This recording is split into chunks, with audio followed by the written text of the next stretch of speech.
में ज्वेलर के बेटे की आत्महत्या के मामले में एक नया मोड़ सामने आ चुका है। परिवार के लोगों ने आरोप लगाया है कि हनी ट्रैप के चलते बेटे ने आत्महत्या की। बताया जा रहा है कि अश्लील वीडियो बनाकर बेटे को धमकी दी जा रही थी। एक लड़की और उसके साथियों ने मृतक राज उर्फ प्रिंस को 8 घंटे में 116 बार फोन किया था। मामले में पुलिस ने केस दर्ज कर जाँच शुरू कर दी है। बताया जा रहा है कि लड़के से अब तक 20 लाख रुपए आरोपी ले चुके हैं। 19 अक्टूबर को प्रिंस की मौत हुई थी।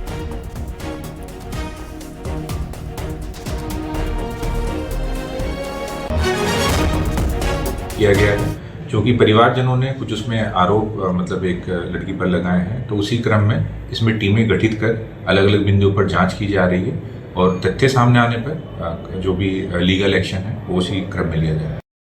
आगरा में ज्वेलर्स की बेटे की आत्महत्या के मामले में नया मोड़ सामने आया है। अब परिजनों ने बेटे की आत्महत्या नहीं बल्कि हत्या का आरोप लगाया है।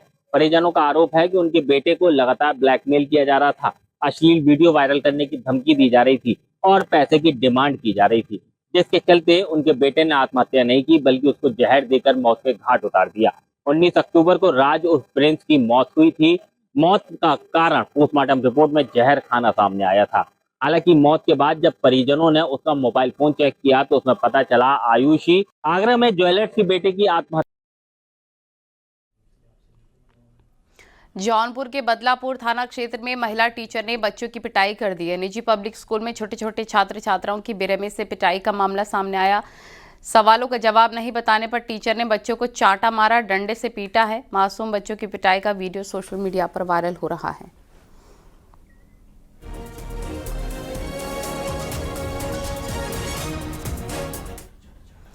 दिल्ली के लाल किले के पास 10 नवंबर को हुए कार बम धमाके मामले में एनआईए ने एक और आरोपी को अरेस्ट कर लिया है। एनआईए ने 7वें आरोपी शोएब को फरीदाबाद से गिरफ्तार किया।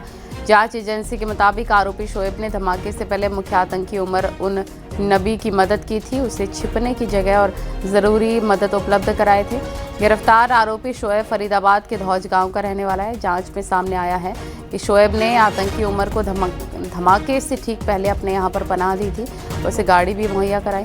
दिल्ली ब्लास्ट केस में शोएब 7वां आरोपी है जिसे गिरफ्तार किया गया। इससे पहले एनआईए ने उमर के 6 साथियों को गिरफ्तार किया है।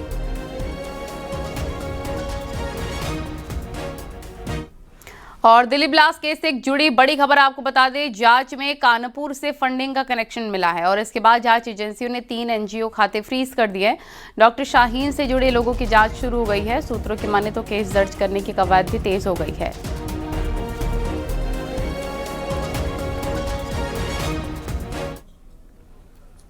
बलिया पुलिस ने ब्लाइंड मर्डर का खुलासा किया। एक भाई पर अपनी ही बहन की गला रेत कर हत्या करने का आरोप लगाया, लेकिन भाई ने बहन की हत्या क्यों और कैसे की है, इस रिपोर्ट में देखिए।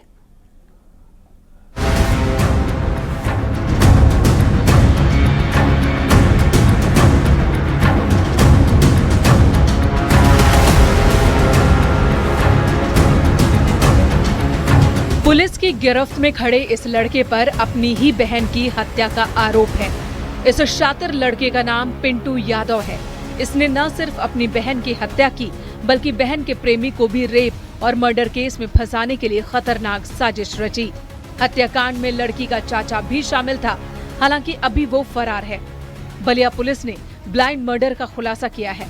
पुलिस की गिरफ्त में खड़े आरोपी पिंटू यादव पर आरोप है कि वो बहन के प्रेम प्रसंग से नाराज था और समाज में हो रही बदनामी की वजह से बहन की गला रेत कर उसने हत्या कर दी। प्रेम प्रसंग चल रहा था, इसी बात को लेके घर वाले नाराज थे। उस लड़की की सुपुर्दगी अभिषेक के परिवार वालों को लड़के के भाई और चाचा को की गई थी और इन लोगों द्वारा अपमानजनक व्यवहार की वजह या अपमान के कारण उसकी हत्या कर दी गई, जिसमें इसका भाई पिंटू और इसका चाचा अशोक शामिल था। तो उसी क्रम में आज इसके भाई को गिरफ्तार कर न्यायिक अभिरक्षा में जेल भेजा गया है और इस संबंध में स्थानीय थाना पर हत्या का अभियोग पंजीकृत। दरअसल 18 नवंबर को बैरिया थाना के शिवमन टोल रेलवे क्रॉसिंग के पास एक लड़की का सिरकटा शव मिला था झाड़ियों में, जिसके शरीर पर कपड़े नहीं थे।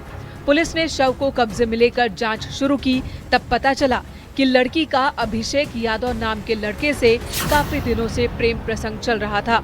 उसके साथ 2 या 3 बार वो घर से फरार भी हो चुकी थी, जिससे परिवार वाले नाराज थे। हत्या से पहले भी लड़की घर से फरार हुई थी। परिजनों ने उसे झांसे में लेकर उसके प्रेमी से शादी करने की बात कहकर बुलवाया। एक स्कूल में ले जाकर भाई ने चाकू से बहन का गला काटा और चाचा अशोक यादव ने पैर पकड़ रखा था। फिर शव को ठिकाने लगाने के लिए बाइक से ले जाकर रेलवे ट्रैक के पास झाड़ियों में फेंक दिया।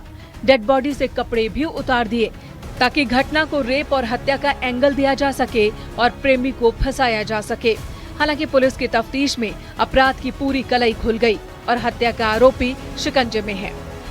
इसमें वजह है लड़की का एक अभिषेक नाम का लड़का है जो भगवानपुर दुखती का रहने वाला है, उससे प्रेम प्रसंग चल रहा था। इसी बात को लेकर के इसका चाचा और भाई नाराज थे, वही वजह हत्या। गिरफ्तारी एक लोग की अभी पिंटू की हुई है और चाचा वांछित है, जिसके लिए टीमें बना दी गई हैं जो हम लोग प्रयास कर रहे हैं। बहन की हत्या करने वाला भाई गिरफ्तार हो चुका है, जेल भी भेजा जा चुका है। दूसरे आरोपी चाचा की गिरफ्तारी के लिए पुलिस की टीम दबिश दे रही है। बलिया पुलिस ने इस ब्लाइंड मर्डर का खुलासा करने वाली टीम के लिए 25,000 रुपए का इनाम का ऐलान किया है। Bureau report, news 18।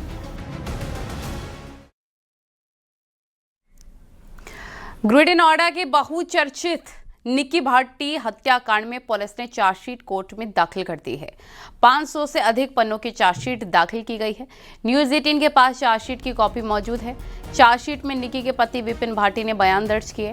चार्जशीट के मुताबिक बयानों में बताया गया कि निक्की के ऊपर थिनर की बोतल डाल दी और मां दया से लाइटर लेकर आग लगा दी।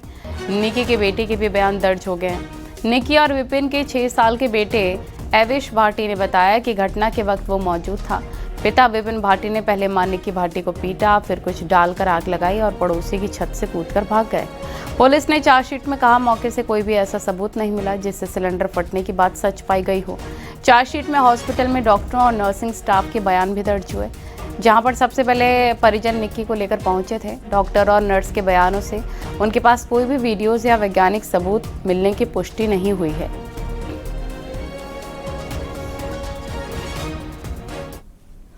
ललितपुर में बारात में मारपीट में घायल ग्वालियर में इलाज के दौरान उसकी मौत हो गई। मारपीट का वीडियो वायरल हो रहा है और कुछ दिन पहले गांव में आई बारात में बारातियों में और गांव के कुछ लोगों में किसी बात को लेकर झगड़ा हो गया था।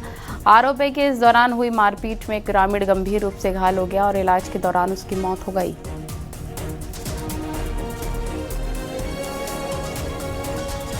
फतेहपुर के बिंदकी कोतवाली में चुनाव के काम में लगे लेखपाल सुधीर कुमार की आत्महत्या के मामले में कानूनगो शिवराम और एक अज्ञात पर एफआईआर दर्ज कर ली गई है। केस दर्ज होने के बाद लेखपाल का शव लेकर जाने को परिजन तैयार हुए। कानूनगो शिवराम और एक अज्ञात पर आत्महत्या के लिए उकसाने और SC/ST के धाराओं में केस दर्ज हुआ है। कल सुबह सुधीर कुमार ने घर में ही फंदे से लटक कर जान दे दी थी। परिजनों का आरोप है कि घर पर आकर कानूनगो शिवराम ने सुधीर को धमकाया था। आज सुधीर कुमार की बारात जानी थी।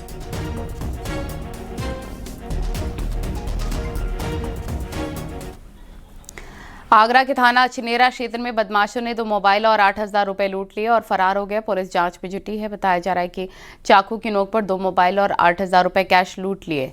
पुलिस CCTV के जरिए तलाश में जुट गई है। पेट्रोल पंप है, उसका से उन्होंने डीजल डलवाया है।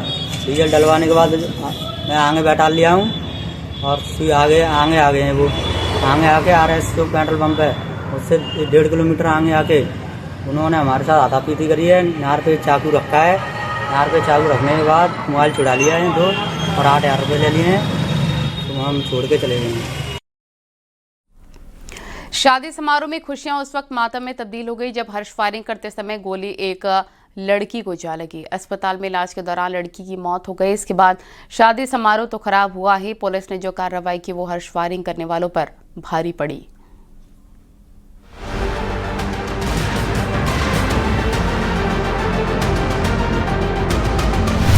शादी में हर्ष फायरिंग का तमाशा। हर्ष फायरिंग ने ली लड़की की जान। शादी समारोह में पसरा मातम।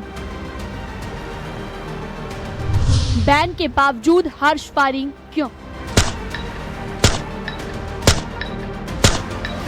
मेरठ में एक शादी समारोह में नाच गाना चल रहा था। दूल्हे का दोस्त खुशी को दोगुना करने के लिए हर्ष फायरिंग कर रहा था। शादी की खुशियों के बीच ताबड़तोड़ गोलियां चल रही थी। पास में ही छत से कई लड़कियां नाच गाना देख रही थीं। तभी एक गोली छत से नाच गाना देख रही 20 साल की लड़की अक्सा के पेट में सीधे जा लगी। लड़की को गोली लगने की खबर फैलते ही हड़कंप मच गया। शादी समारोह में सन्नाटा पसर गया। लड़की के भाई ने आनन फानन में उसे अस्पताल में भर्ती कराया, लेकिन जिंदगी बचाने की हर कोशिश मौत के आगे नाकाम हो गई। इलाज के दौरान लड़की की मौत हो गई। बारात चढ़त के दौरान एक हर्ष फायरिंग हुई है, जिसमें एक युवती के पेट पर गोली लगी है। युवती को परिजनों द्वारा हॉस्पिटल में एडमिट कराया गया था, जहां उपचार के दौरान उसे मृत घोषित कर दिया गया। और पुलिस द्वारा सीसीटीवी का अवलोकन करने पर जानकारी प्राप्त हुई कि बारात चढ़त के दौरान साकिब नाम का जो मुख्य अभियुक्त है, उसके द्वारा कवंजे से एक राउंड फायरिंग की गई। किसी गोली जो है जो युवती है उसके पेट पर लगी है। कल देर रात्रि साकिब को गिरफ्तार कर लिया गया है। भाई समद की आंखों के सामने बहन की मौत ने वहां पर मौजूद हर शख्स को हिला दिया। परिजनों के मुताबिक रात को करीब 10 बजे बारात में शामिल कुछ युवकों ने फायरिंग शुरू की। सूचना पर पुलिस मौके पर पहुंची और जांच शुरू की गई। दूल्हे समेत 3 लोगों को नामजद किया गया है, जबकि 20 से 25 अज्ञात बारातियों पर भी केस दर्ज किया गया। मुख्य आरोपी साकिब को गिरफ्तार कर लिया गया है। पुलिस ने कई संदिग्धों को हिरासत में लेकर पूछताछ शुरू कर दी है। इलाके के लोगों ने सवाल उठाया है कि जब जिले में हर्ष फायरिंग पर रोक है, तो बारातों में खुलेआम पिस्तौलें कैसे लहराई जा रही हैं। Bureau report, news 18।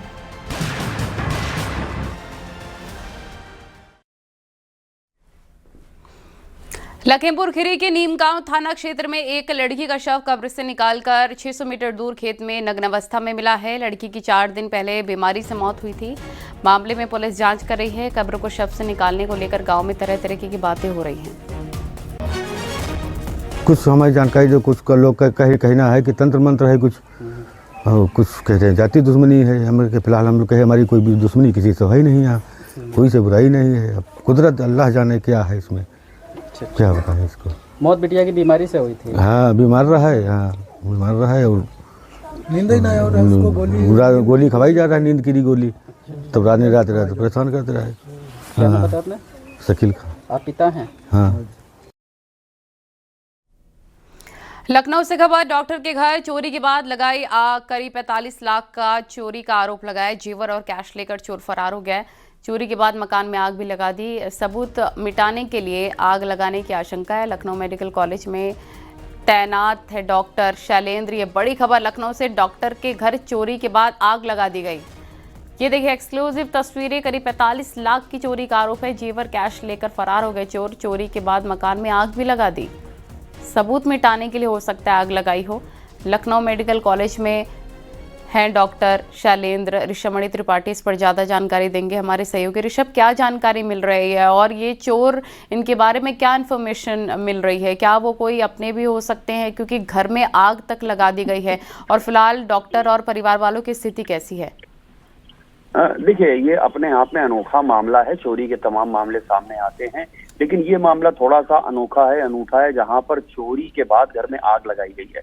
तो आशंका यही जताई जा रही है कि सबूत मिटाने के लिए ये आग लगाई गई है। और जो पीड़ित पक्ष हैं, doctor Shailendra Singh MD doctor हैं, उनका ये कहना है करीब 43 लाख रुपए के जेवर चोरी हुए हैं, 2 लाख रुपए नगद चोरी हुए हैं, करीब 45 लाख रुपए की ये चोरी है।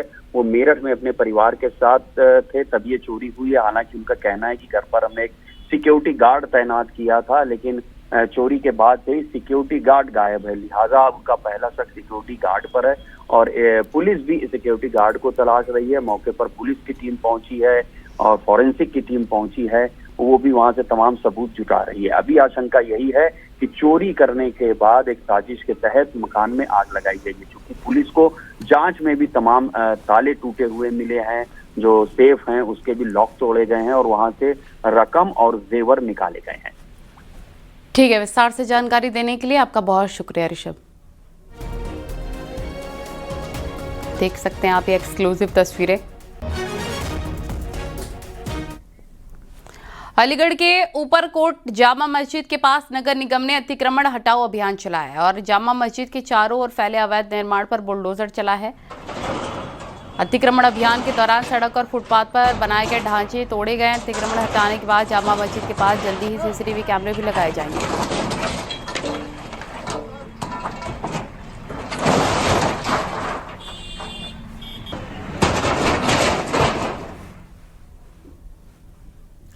तीन बच्चों की मां की मौत संदिग्ध हालत में हो गई। बच्चे जब सुबह सोकर उठे तो मां को फंदे से लटका देखा। अब महिला के मायके वालों ने पति पर हत्या का आरोप लगाया, लेकिन बड़ा सवाल यह है कि हत्या है ये या फिर आत्महत्या। इस रिपोर्ट में देखें।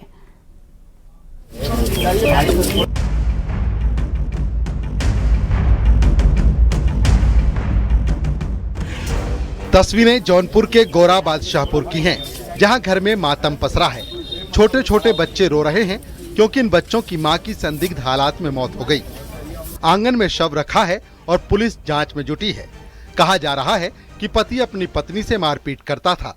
घटना की रात भी दोनों के बीच मारपीट हुई थी। बच्चे जब सुबह सोकर उठे तो मां को फंदे से लटका देखा। सूचना मिलते ही मृतक महिला मंजू यादव के मायके वाले भी मौके पर पहुंच गए। मायके वालों ने महिला के पति जय हिंद यादव पर हत्या करने का आरोप लगाया। मृतक महिला के भाई का आरोप है कि पति जय हिंद नशा करता था और आए दिन अपनी पत्नी से मारपीट करता था। कभी काल को खा पी के उसको मारते थे, तो अभी लगा वैसे ये किए होंगे नाटक। तो सुबह चलता हूँ, अब रात को 35-36 किलोमीटर पड़ेगा तो कैसे जाऊँगा। तो सुबह हम लोग जैसे तैयारी किए चलते हैं, तब तक पता चला कि उसका डेथ हो गया। यहाँ आने के बाद देख रहे हैं तो उसके गले में दबा के मारा हुआ है, रस्सी लगा के। मृतक महिला मंजू यादव की 11 साल की एक बेटी और 7 और 6 साल के 2 बेटे हैं। बेटी ने बताया कि रात में सब कुछ ठीक था, मम्मी भी कमरे में सोने गई, लेकिन सोने से पहले मम्मी ने 3 बार जोर जोर से हिचकियां ली। फिर रात में 1 बजे भाई को पानी देने के लिए बेटी अपनी मम्मी को जगाने गई, लेकिन उसकी मम्मी नहीं उठी और सुबह उसने देखा तो उसकी मम्मी दूसरे कमरे में फंदे पर लटकी थी। अब वो उस कमरे में कब गई और कैसे गई उसे इसकी जानकारी नहीं हो पाई, क्योंकि वो सो रही थी। मौके पर पुलिस भी पहुंच गई। शव को कब्जे में लेकर पोस्टमार्टम के लिए भेज दिया गया। मंजू यादव की मौत हत्या है या आत्महत्या, पुलिस दोनों एंगल से जांच करने में जुटी है। पुलिस को पोस्टमार्टम रिपोर्ट का इंतजार है। प्रथम दृष्टया अभी तक जांच में आत्महत्या की बात बताई जा रही है कि कुछ घरेलू पति पत्नी का विवाद था इन लोगों के बीच में। उसकी मृत्यु किन कारणों से हुई है, क्या चीज़ है, उसकी जानकारी के लिए पोस्टमार्टम कराया जा रहा है। पोस्टमार्टम में जो भी तथ्य प्रकाश में आते हैं उसके आधार पर विधिक कार्रवाई की जाएगी। पुलिस ने मृतक महिला के पति जय हिंद को हिरासत में ले लिया है। पुलिस ने फॉरेंसिक टीम को बुलवाकर 1 घंटे तक कमरे का निरीक्षण किया और सबूत जुटाने की कोशिश की। परिजनों से मिली शिकायत और पुलिस की जांच और पोस्टमार्टम रिपोर्ट के बाद ही मंजू की मौत के रहस्य से पर्दा उठ पाएगा। Bureau report, news 18।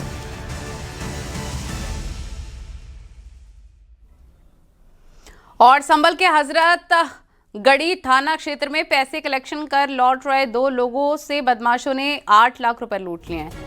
असमोली और हजरत नगर गढ़ी इलाके की दुकानों से शराब बिक्री का पैसा लेकर दोनों आ रहे थे। बताया जा रहा है कि आहूजा ग्रुप के कर्मचारियों के साथ लूट हुई है। पुलिस ने मामले की जांच शुरू कर दी है। हजरत नगर गढ़ी थाना क्षेत्र के फिरोजपुर पुल के पास की घटना है। बदमाशों को पकड़ने के लिए पुलिस ने 5 टीमों का गठन किया है। जनपद संभल के थाना हजरत नगर सेक्टर में आज शाम को 5:45 बजे पुलिस को सूचना प्राप्त हुई कि 2 अज्ञात मोटरसाइकिल सवारों के द्वारा एक सेल्समैन के साथ जो कि पैसे कलेक्ट करके आ रहा था, उसके साथ लूट की घटना कार्य हुई है। मेरे द्वारा मौके का मुआयना किया गया है और इसमें 5 टीमें लगाई हैं। जल्द इस घटना को वर्कआउट करेंगे। मऊ के कोपागंज थाना क्षेत्र के 12 गांव के पास पेट्रोल पंप पर करीब 1 दर्जन से ज्यादा बदमाशों ने एक शख्स की लाठी डंडे और धारदार हथियार से मारकर उसे घायल कर दिया। मारपीट का सीसीटीवी फुटेज सामने आया। बताया जा रहा है कि शख्स टहल रहा था, उसी दौरान हमला हुआ। मामले में पुलिस जांच कर रही है।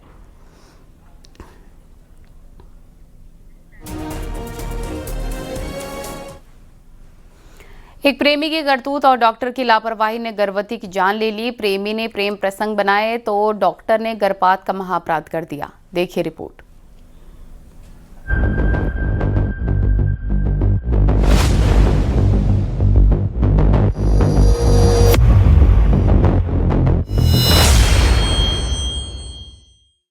तस्वीरें महराजगंज के सरकारी अस्पताल की हैं, जहां स्ट्रेचर पर एक गर्भवती लड़की का शव रखा है।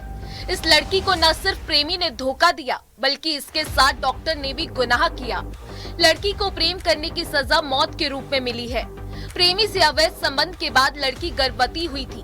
प्रेमी ने शादी का झांसा देकर पहले गुमराह किया, फिर 7 महीने का गर्भ धारण होने पर अवैध गर्भपात करा दिया। जिस निजी क्लिनिक में गर्भवती लड़की की मौत हुई, अब वो आरोपी डॉक्टर क्लिनिक बंद करके फरार है।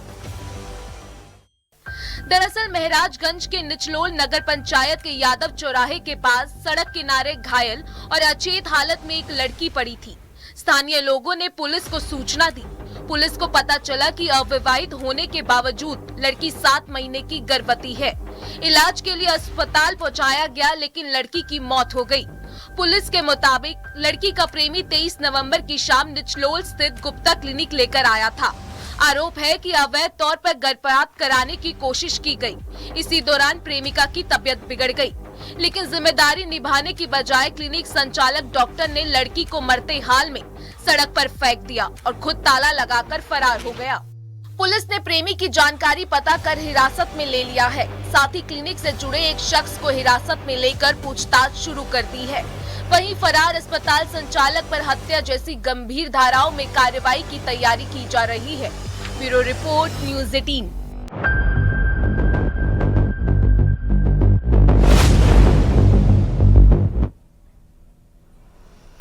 यूपी में शहर शहर एनकाउंटर हो रहे हैं। झांसी के थाना कोतवाली में पुलिस ने 25,000 के इनामी बदमाश जितेंद्र उर्फ जीतू को मुठभेड़ के दौरान गिरफ्तार कर लिया है। गिरफ्तार बदमाश हत्या के मामले में फरार था।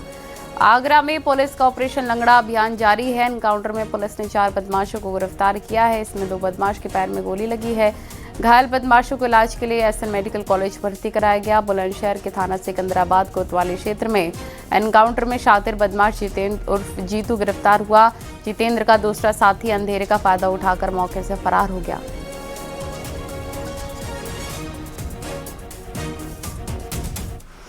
बुलंदशहर के थाना खुर्जा देहात क्षेत्र के मुबारकपुर गांव में खेत में पानी लगाने को लेकर मामूली विवाद ने बड़ा रूप ले लिया। एक पक्ष ने बुजुर्ग किसान पर हमला कर दिया। इसके बाद किसान गंभीर रूप से घायल हो गया। किसान को हायर सेंटर रेफर किया गया। पुलिस ने आरोपी को गिरफ्तार कर लिया है। मुबारकपुर अच्छा खेती करता हूँ, ट्यूबवेल पर हुआ। किसने किससे वार किया है? बल कटी है। अच्छा बस कुछ भी ना। क्या बात हुई थी? कोई बात थी पुरानी? पुरानी उससे कोई बात नहीं मेरी, कोई तो मैं कुछ नहीं। झगड़ा छोड़ूंगा तो काट रहूंगा। बलकटी से वार किया है? हाँ। बाराबंकी के फतेहपुर थाना क्षेत्र में जमीन के विवाद को लेकर एक महिला पर उसके देवर ने चाकू से हमला कर दिया। महिला गंभीर रूप से घायल है। महिला को इलाज के लिए जिला अस्पताल रेफर किया गया। पुलिस आरोपी की तलाश कर रही है। बाराबंकी जमीन के विवाद मामले में ये पूरी घटना देखने को मिली है।